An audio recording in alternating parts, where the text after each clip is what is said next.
The live stream is going live. The thingy is recording. I didn't put my jacket on, but that's okay. This is the Daily Freakouts.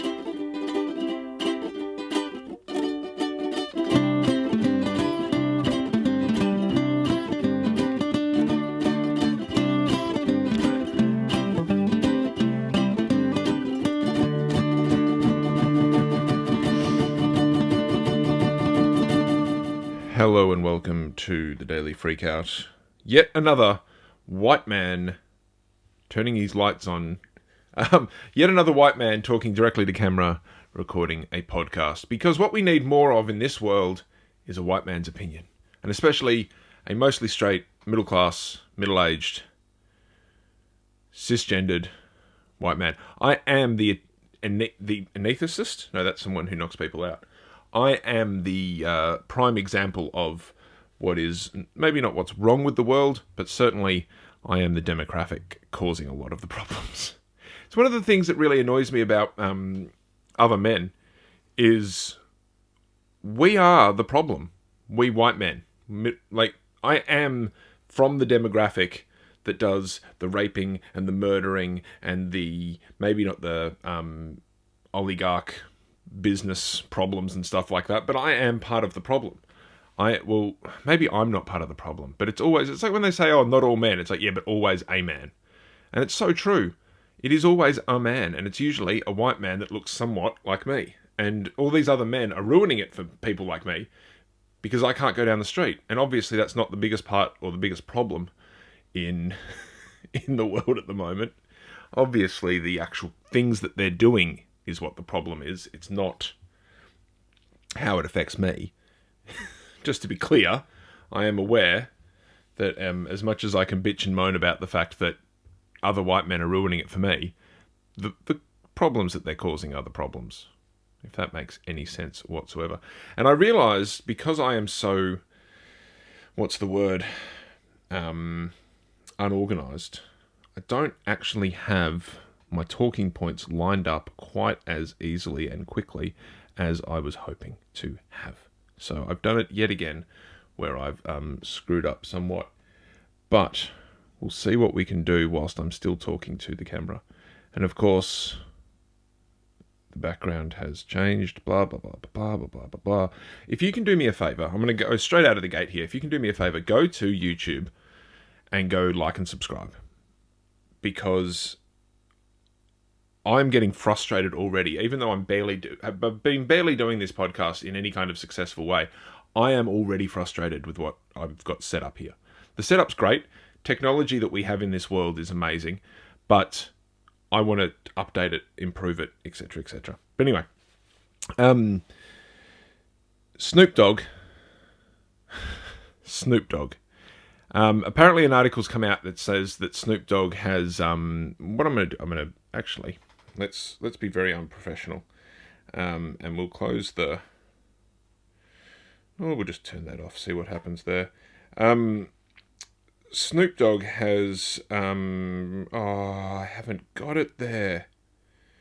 That's even more frustrating. Snoop Dogg has said that he doesn't want to go to the cinema anymore or he's scared to go to the cinema because there was a gay couple in a movie. And he has to explain that to his grandson. And it's like, dude, you've got film clips. Like I was at work the other day and we put music videos on the TV whilst we're making burgers. And there was a film clip where Snoop Dogg's got all these young ladies all over him and he's being all flirty with them and stuff like that. And I'm like, dude, you've been married for 20, 30 years with kids. And you're in film clips with girls in their bikinis. So it's like, what are you trying to, how do you explain that to your kids? Of like, oh yeah, dad loves your mum, but also dad goes off with these hoes and pretends to be a pimp and a player when I'm really a family man. It's this strange disconnect where a homosexual loving couple is not acceptable in his eyes, but a guy who just treats his missus like shit. Now, I get the impression that his missus doesn't care to a certain degree. She knows that it's a performance and blah, blah, blah, and she's okay with it. Much like when actors are in relationships and they're okay with their partner going off and doing actory things where they pretend to be in a relationship with other people. But it just really confused me that he would have that kind of argument or that kind of position given what he does. He's got film clips. Doesn't one of his the front cover of one of his albums have someone in doggy position having sex with someone? I think they're cartoon dogs, but it's the same kind of thing, really. It just does not fully make sense in my brain. And maybe I'm not a pimp and a player. I'm just a middle-aged, middle-class white guy. But it just doesn't make sense to me that it would be like that. And it looks like my little live stream thing is still going, which is hilarious that you can turn that off, because that would have been a terrible angle. No wonder no one's watching. Again, I'm going to get this. I've got some ideas. I've seen some equipment that I want to buy. Things are going to improve soon, but at the moment, it's terrible. Absolutely terrible. In America, again, if you've listened or watched the Daily Freakout headlines, you will have seen that yet again there are calls and attempts to restrict mobile phone usage, social media usage, that kind of stuff. And in the United States, they're reducing they're banning phones in schools. And then I think in Ireland or somewhere in Europe, I saw that the kids have to put a phone into a bag that gets locked so that they don't have it for the day. And as much as I completely understand and agree, because I mean, I look back on myself as a kid at school and we didn't have phones, yet I was in absolute terror and I would have been so hard to teach. And I can't imagine fighting against mobile phones, distracting kids, is going to make it even worse in schools.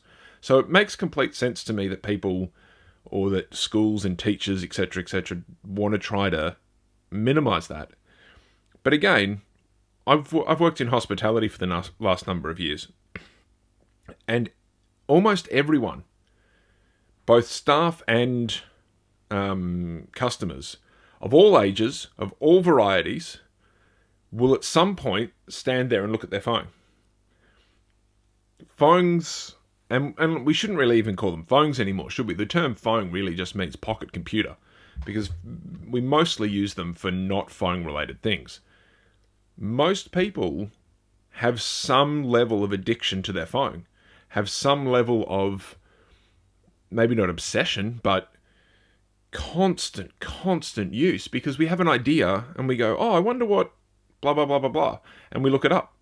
Or we go on social media and just see what's happening. We watch an episode of the Daily Freakout, I hope.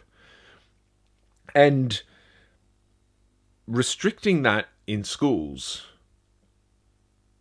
surely that's only going to make it harder for kids in the future with the way they're doing it.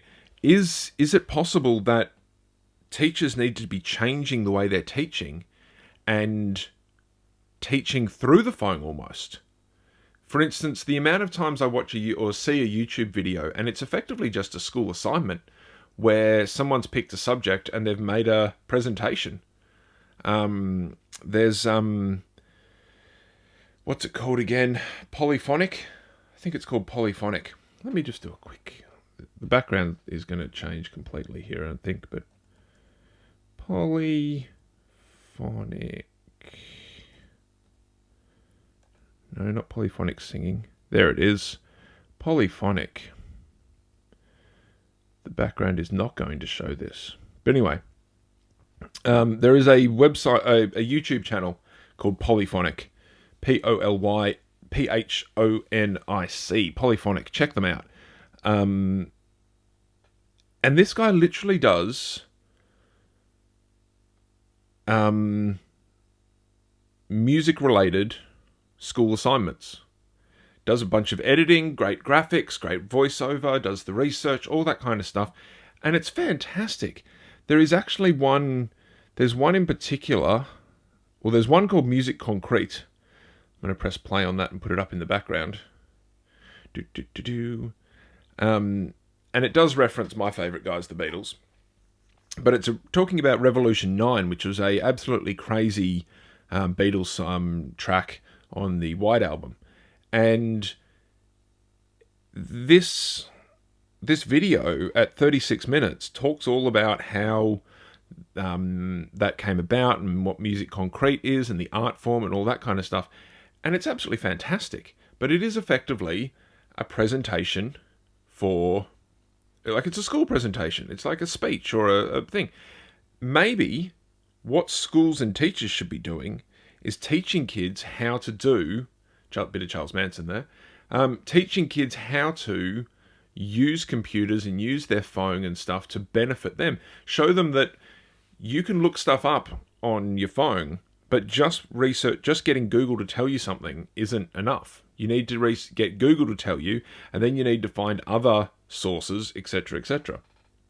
I don't know if a straight-up ban on technology and on mobile phones in particular is necessarily the best way to go.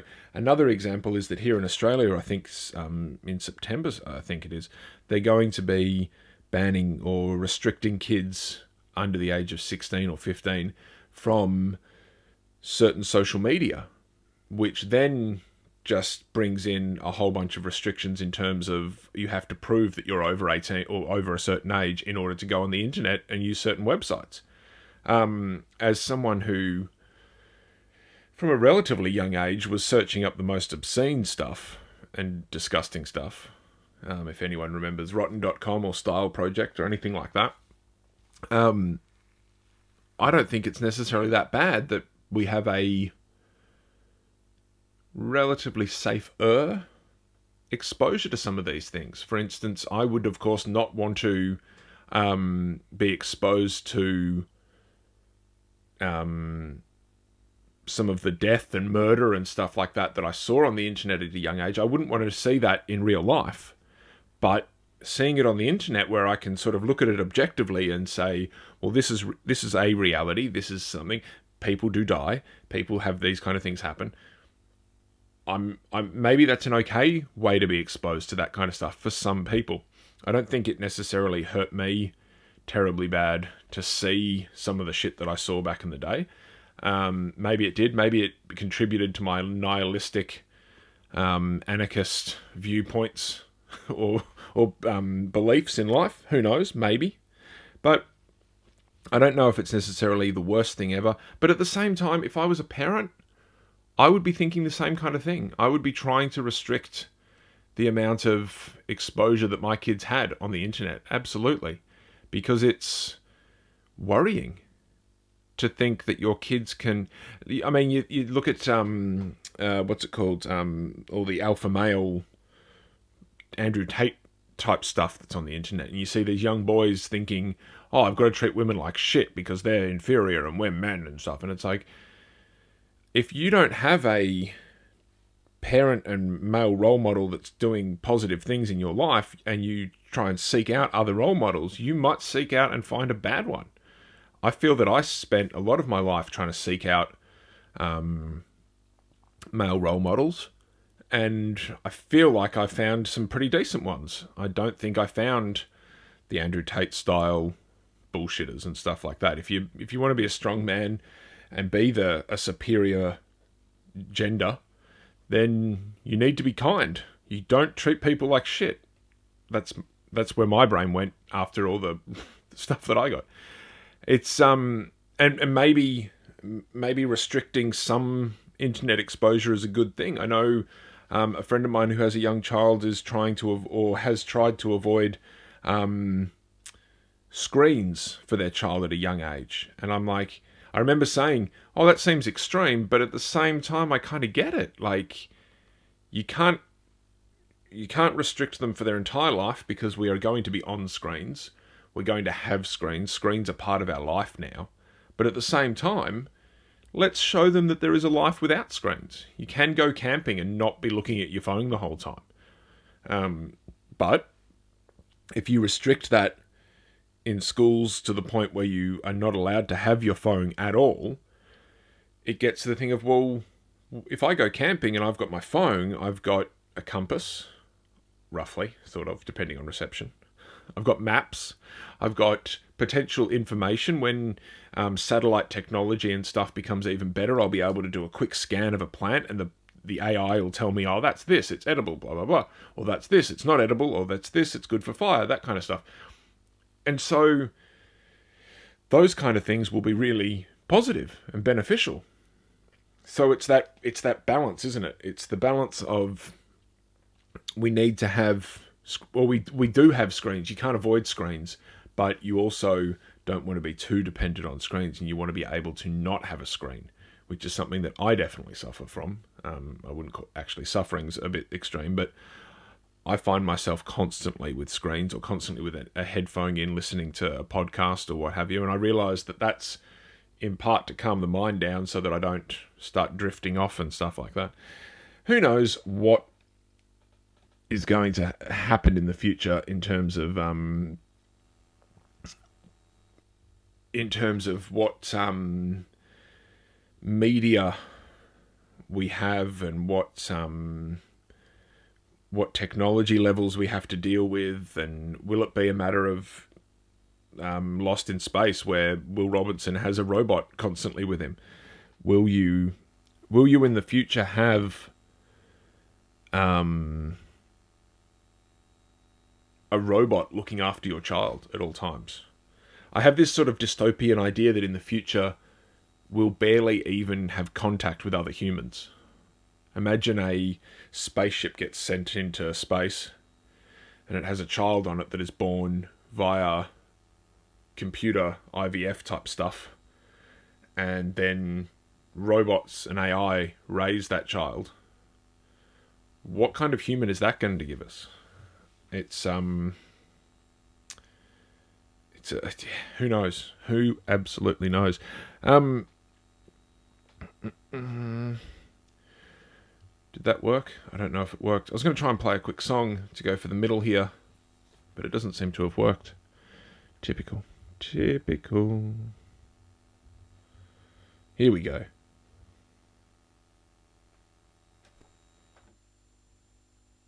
I don't know if you can hear the hum that I can hear, but it's very frustrating from my point of view.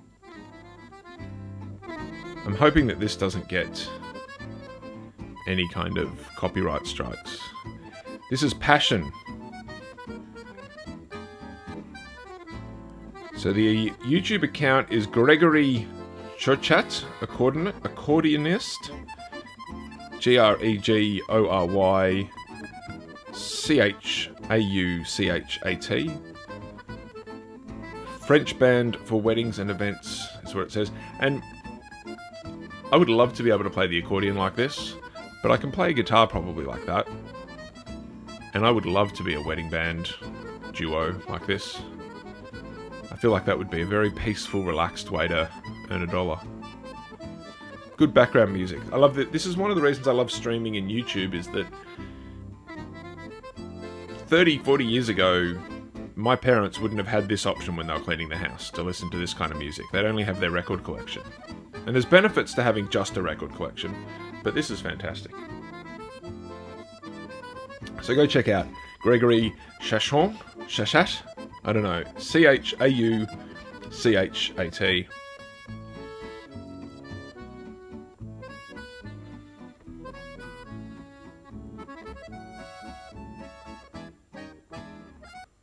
Oh, so professional with a sudden change like that. Back to random stuff on there. And at this stage, I have run out of things that I wanted to talk about today, I think. Again, in the headlines, you would have seen or heard Woody Allen has gone to a Russian film festival. And it brings up... I also saw an article about Christopher Columbus, who...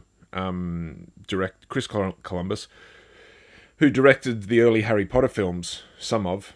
At least a couple of them. And I believe he did Home Alone. Anyway, he talked about how it's a shame and it's quite sad that J.K. Rowling has become what she's become, given the positivity of the books that they had. And the books aren't perfect by any stretch of the imagination.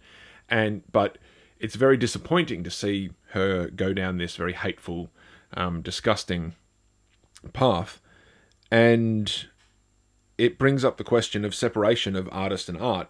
Can you allow an artist to still profit off their book or their movies when they're a disgusting, terrible person? And Woody Allen going to a film festival, do you say, well, it's just a film festival, it's just film, but then film is can be and is incredibly political a lot of times, and film has messages that it sends across and that it puts out there for both positive and negative things. And Woody Allen married a woman who was his stepdaughter, who he raised, which is incredibly problematic. And a lot of people within the Woody Allen family and social circle have spoken out that he's not a great person. And yet he makes these films, which I personally have never been terribly impressed by, but he's quite successful with them. And a lot of people are very impressed by him. Should he? What standards should he be held at? And how much should we separate? Oh my God, burps. How much should we separate the art from the artist?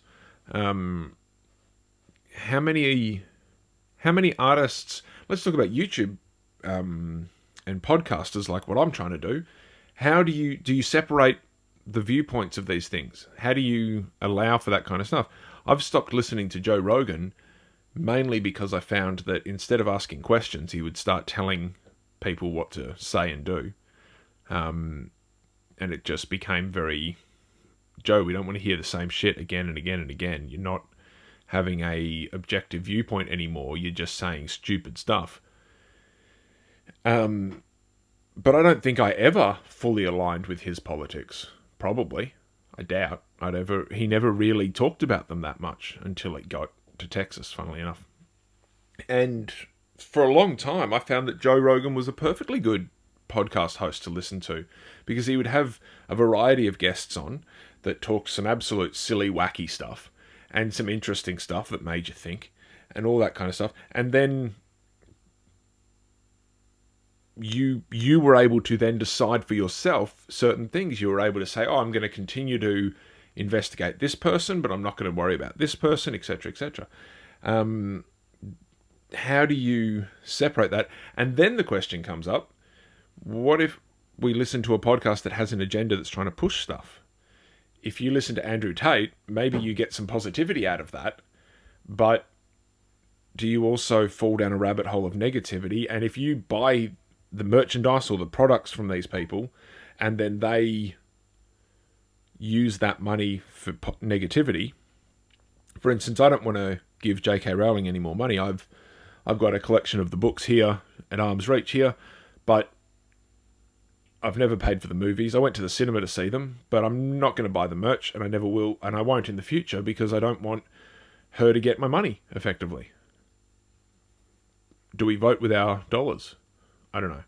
It's a very interesting point, or a very interesting discussion, which I think is always going to be a human discussion. We're always going to have to try to work out who we support and who we don't, and a separation of art and artist is always going to be a thing. Can you listen to Charles Manson songs, even though you know who Charles Manson was?